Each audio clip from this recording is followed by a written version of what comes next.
adik-adik, apa kabar? Karya percaya adik-adik pasti dalam keadaan luar biasa. Nah, sebelum Karya ajak adik-adik untuk sharing, Karya mau tanya dulu, siapa yang di sini sudah selesai baca firman Tuhannya, baca Alkitabnya dari awal sampai akhir? Angkat tangannya. Ada yang sudah? Wah, luar biasa buat yang sudah, tapi buat yang belum, gak apa-apa. Ayo terus berusaha baca firman-Nya. Nah, Karya mau ngajak adik-adik kali ini sharingnya enggak satu-satu bagian, tapi Karya mau ngajak yuk kita baca satu kitab yuk sampai selesai. Minimal kalau nggak bisa baca satu Alkitab dulu, satu kitab lah bisa kita selesaikan pelan-pelan gitu ya, perlahan tapi pasti.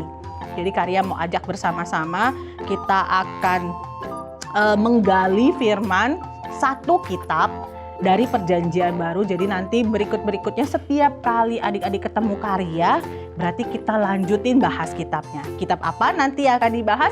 Sebelumnya kita doa dulu. Lipat tangannya, tutup matanya. Terima kasih Tuhan Yesus, kami mengucap syukur kalau hari ini kami boleh berkumpul bersama, belajar bersama firman Tuhan. Biarlah firman yang akan kami pelajari menolong kami makin hari makin hidup serupa dengan Kristus.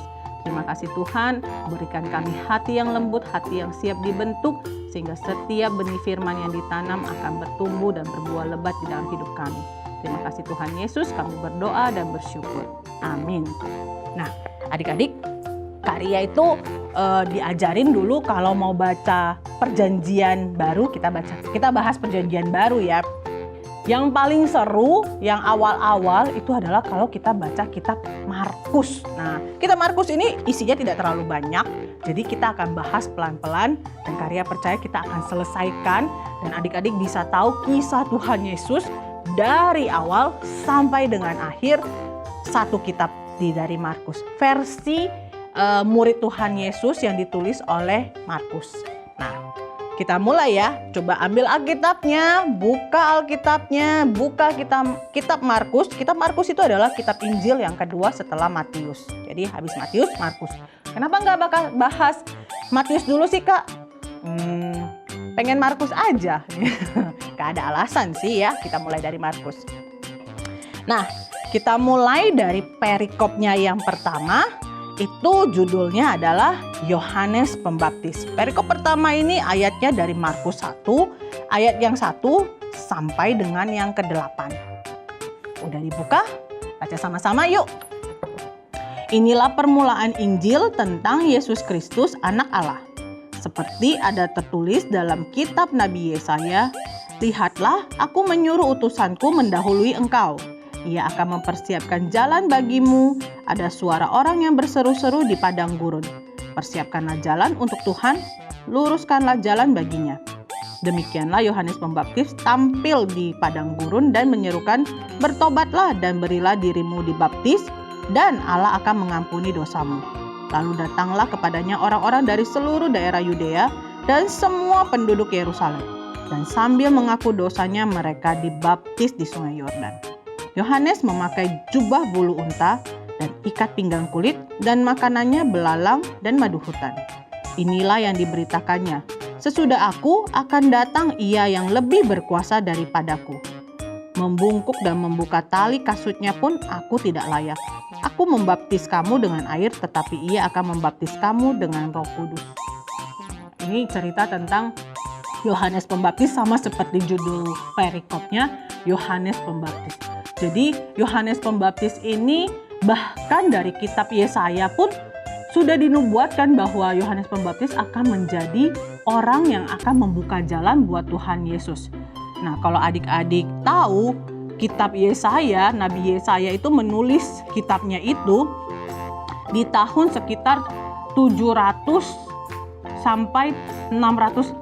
Kalau sebelum Tuhan Yesus lahir itu sebutannya sebelum Masehi, dan tanggalan tahunnya itu bukan makin maju tapi makin mundur ya. Jadi dari 1000 mundur jadi 900, jadi 700, 800. Nah, demikian juga kitab Yesaya ditulis di sekitar tahun 700-an sampai sekitar 600-an, 680-an gitu ya. Jadi jarak dari kelahiran Tuhan Yesus sampai Nabi Yesaya menulis kitabnya itu sekitar 700-an tahun. Bayangin Tuhan Yesus itu sudah diprediksi, sudah diperkirakan akan hadir, akan datang, itu sudah 700 tahun sebelum kelahiran Tuhan Yesusnya. Nah, bahkan dikatakan bahwa sebelum Yesus akan datang, nanti yang akan membuka jalan adalah Yohanes Pembaptis. Nah, apa yang dilakukan oleh Yohanes Pembaptis? Jadi dia mengajar tuh, dia kasih tahu, manusia, hai orang-orang, hai penduduk-penduduk Yudea, hai penduduk Yerusalem, ayo bertobat, dosa kita sudah terlalu banyak. Mari bertobat, dan bukan cuma bertobat, tapi berikan dirimu untuk dibaptis. Nah, apa sih yang bisa kita pelajari dari cerita ini? Yang pertama adalah ternyata kisah tentang Tuhan Yesus itu sudah dinubuatkan, sudah ditentukan. Lalu dampaknya buat kita apa? Ternyata kalau Tuhan Yesus pun sudah ditentukan, Karya percaya setiap kita pun sudah Tuhan tentukan hidupnya. Tuhan sudah rencanakan. Jadi kalau misalnya sudah direncanakan, jangan sia-siakan hidup kamu. Tuhan tidak mungkin merancangkan yang buruk. Kalau misalnya sekarang ini hidup adik-adik merasa bahwa, aduh kak, saya hidupnya nggak seberuntung si A, dia anak orang kaya, dia cakep. Oh, jangan salah, Tuhan Yesus sudah ditentukan, kamu pun pasti ditentukan. Karena kita selalu bilang bahwa kita ini diciptakan serupa dan segambar Tuhan. Jadi kalau Tuhan Yesus ditentukan hidupnya baik, demikian juga hidup kita pasti baik. Kalau sekarang kelihatannya tidak baik, mungkin ada yang salah dengan kita. Mungkin kita kurang rajin belajar sampai nilainya jelek.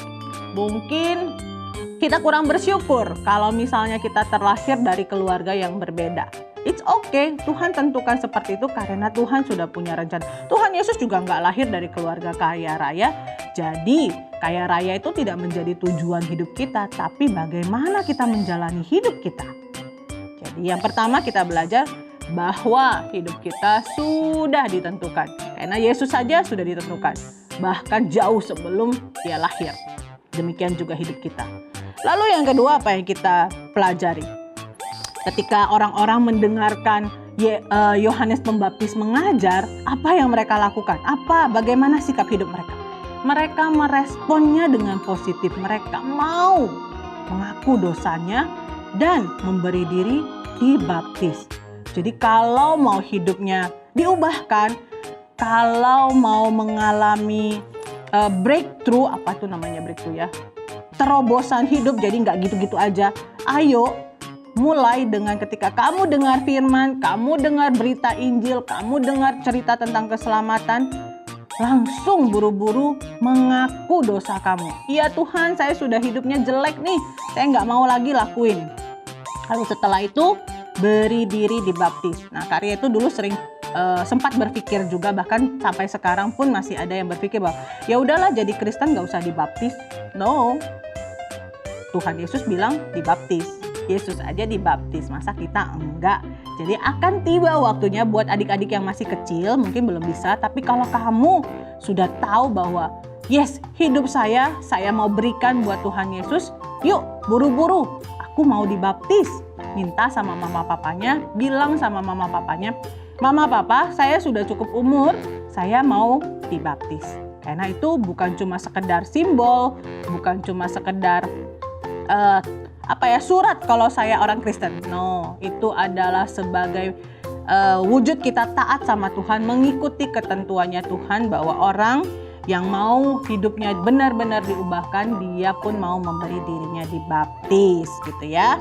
Lalu hal yang ketiga yang bisa kita pelajari dari ini adalah, coba kalian lihat, coba adik-adik baca, kita baca sama-sama. Dia bilang begini di ayat 7-nya. Inilah yang diberitakannya, sesudah aku akan datang ia yang lebih berkuasa daripadaku. Membungkuk dan membuka tali kasutnya pun aku tidak layak. Yohanes Pembaptis itu hebat loh, banyak orang ikut dia. Bahkan dia merasa bahwa wow, saya berhasil membuat orang bertobat. Tapi apa yang dia bilang? Akan ada yang jauh lebih hebat daripada aku, bahkan membuka kasut aja saya nggak layak. Jadi kesadaran bahwa ada loh orang yang lebih hebat. Bukan hebatnya saya, bukan kekuatan saya, bukan kemampuan saya, tapi Tuhan Yesus yang jauh lebih hebat daripada saya. Yuk belajar sama-sama untuk jangan merasa diri kita paling hebat, jangan merasa bahwa kita paling luar biasa. Yohanes Pembaptis yang berhasil menobatkan banyak orang aja dia bilang ada yang lebih hebat. Kita pun demikian, belajar rendah hati di hadapan Tuhan bahwa Tuhan, kamu yang paling berkuasa di dalam hidupku. Aku tidak ada apa-apanya. Jadi, apa yang kita bisa pelajari dari perikop yang pertama dengan judul Yohanes Pembaptis? Yang pertama adalah Tuhan Yesus sudah dinubuatkan bahkan jauh sebelum dia lahir. Pasti sudah dirancangkan dengan luar biasa. Demikian juga hidup kita. Kita pasti sudah Tuhan tentukan, Tuhan rancangkan, dan itu pasti baik. Lalu yang kedua adalah kalau kamu mendengarkan firman Tuhan, berita kesukaan, Injil, langsung bertobat dan beri diri dibaptis kalau sudah cukup usianya ya. Nah, jadi jangan didiemin aja firmannya, kemudian ya udah lewat aja. Kalau firman disampaikan lalu kena di hati kita, sadari bahwa oh iya ya, saya sudah melakukan hal yang tidak sesuai firman. Buru-buru bertobat. Oke? Lalu yang ketiga adalah sadari bahwa ada kuasa yang jauh lebih besar daripada kita. Ada hal yang lebih hebat yang bisa Tuhan kerjakan di dalam hidup kita. Kita nggak ada apa-apanya dibandingkan Tuhan. Jadi jangan sombong, jangan merasa diri hebat ya. Karena Tuhan jauh lebih hebat dibanding kita. Dan juga kalau misalnya kamu tahu kamu menghadapi sesuatu yang sulit, kamu harus tahu bahwa ada yang lebih berkuasa dan mampu dan sanggup menolong kita nantinya. Oke? Karya selesai, kita selesai untuk perikop yang pertama, kita akan lanjutkan di pertemuan berikutnya. Jadi terus jangan patah semangat untuk belajar, kita sama-sama pelajari. Apalagi sih yang mau diajarkan Tuhan Yesus lewat kitab Markus. Sebelumnya kita berdoa, sebelum kita selesai, lipat tangannya, tutup matanya. Tuhan Yesus, terima kasih, kami mengucap syukur, kami boleh belajar kitab Markus, kami mau belajar apa yang Tuhan rindukan lewat firman Tuhan, lewat Injil keselamatan yang ditulis oleh Markus. Terima kasih Tuhan Yesus, kami boleh mempelajari perikop pertama. Kami tahu Tuhan adalah Tuhan yang ajaib, Tuhan sudah merancangkan hidup kami baik, Tuhan punya kuasa yang luar biasa di dalam hidup kami, dan kami mau melakukannya, dan kami mau hidup sesuai dengan kehendak Tuhan. Hanya dalam nama Yesus Kristus kami berdoa dan bersyukur. Amin. Nah, adik-adik sampai di sini. Tuhan Yesus memberkati. Kita ketemu lagi ya di minggu berikutnya. Dadah!